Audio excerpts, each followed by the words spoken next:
a close encounter. They believe they have seen aliens, an alien craft, or simply something they cannot explain. Two women say their lives were disastrously altered by an encounter with an unidentified craft, and the UFO community was the only place they could turn to for help. Betty Cash owned a cafe in Dayton, a small town 40 miles north of Houston. Her friend, Vicki Landrum, worked with her as a waitress. At 7 p.m. on December 29, 1980, the two women drove to a church in New Caney, Texas, with Vicki's 6-year-old grandson, Colby, for a bingo game. When they discovered that the game had been canceled, the three headed home at about 9 p.m. We started back out of New Caney into Dayton. All of a sudden, Colby looked up and he said, "Grandma, what's that bright light?" It was where I could not even see the middle of the highway because the light was so bright. And Vicki screamed for me to turn. She said, "Betty, it's coming right at us, stop."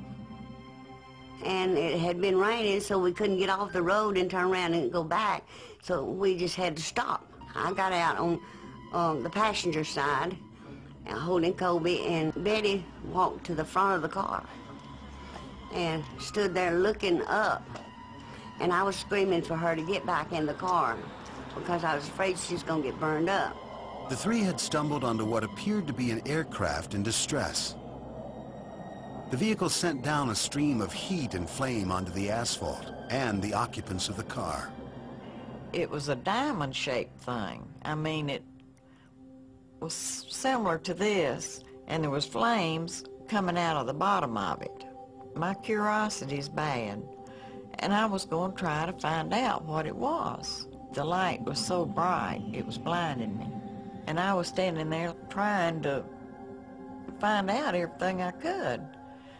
And so Vicki kept screaming for me to get back in the car, that we were all going to burn to death. I just grabbed the door handle, and when I did, it just pulled all the meat off my hand. Flames from the craft had heated the automobile's exterior to scalding levels. Once inside, Betty turned on the air conditioning to try to cool the car, which had become unbearably hot. Terrified, they watched the craft struggle to regain flight for what they estimated was nearly 10 minutes. When it finally raised above the road, Betty Cash drove her car away from the scene. It kept going up and coming down, and so finally it went slowly up, and it moved slowly, not flew away, slowly toward Houston. And just as it began pulling away, we began seeing helicopters. And they wasn't the little bitty kind. They were the kind they used to parachute people out. I counted 23. Vicki said she counted, I think it's 21. But we were all so excited and terrified, we didn't know what to do. They were chasing the object. They didn't even let on like they knew that we were down there. So they were going in the same direction the object was. And they were losing no time getting there. Betty Cash frantically drove away to escape the craft as Vicki Landrum tried to console her grandson. But as they raced down the rural highway, they kept crossing paths with the strange caravan. We drove about 8 miles. There was a whole bunch of helicopters that were flying in with their searchlights on. They flew over us, and they were the big kind. Betty Cash, though badly burned on her hand, neck, head, and chest, managed to drive the car home to Dayton. Vicki had burns on her face, Colby on his back. Dehydrated, the three consumed large amounts of water and told friends and family what had happened.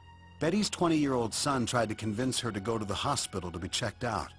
When the local news carried nothing of the event, she decided to wait. He begged me to go that night, and I told him what had happened, and I said, "Toby, if we go to a doctor's, they'll think we're crazy." I said, "I've got to go on to bed." So I did. I went on to bed, and I was so sick all night, up chucking. The next morning I woke up, and there was big gobs of hair on my pillow. And I had blisters just all over my face. For several days, the women refused medical attention, fearing they wouldn't be believed. When Betty's condition worsened, she relented, and all three went to the hospital. And we didn't know we were hurt that bad. And when we did go to the hospital, the little boy told them that, because I told him I'd whip him, but the little boy said, "You can whip me now, but I'm going to tell the doctor what happened to us." Doctors were baffled at the source of the strange burns to Colby, Vicki Landrum, and the most severely injured of the three, Betty Cash. The illness that she suffered 3 weeks after her exposure was an absolute classic radiation injury. And she lost skin, she lost hair on the exposed side. She then had diarrhea, vomiting, and all the illnesses you get, and it was exactly on time. I don't think she would have made it up. And the other thing is, I don't think that she could have made it up because she didn't know it, and she's precisely on time for describing what would be a 2-gray to 3-gray radiation exposure. They kept asking me, how did I get burned? But I didn't have any earthly idea that the object was a probability of radiation. All I knew at that time was radiation was used for cancer. Betty remained hospitalized for over a month with her injuries. After her release, she could no longer work and was forced to close her restaurant. She has suffered only losses from the very beginning. She was economically devastated by the illness that she had after she was radiated. I've been giving her medication for years to try to help her out through all this. Later, she did get breast cancer and had mastectomies as well. All of this, she was uninsured. No one was going to insure her in the early 80s for any price, probably. Vicki Landrum and Colby's injuries, though not as severe, left them with lifelong skin and eye troubles. Desperate, the women wrote to Senator Lloyd Benston and Congressman Charles Wilson to ask for medical help and answers.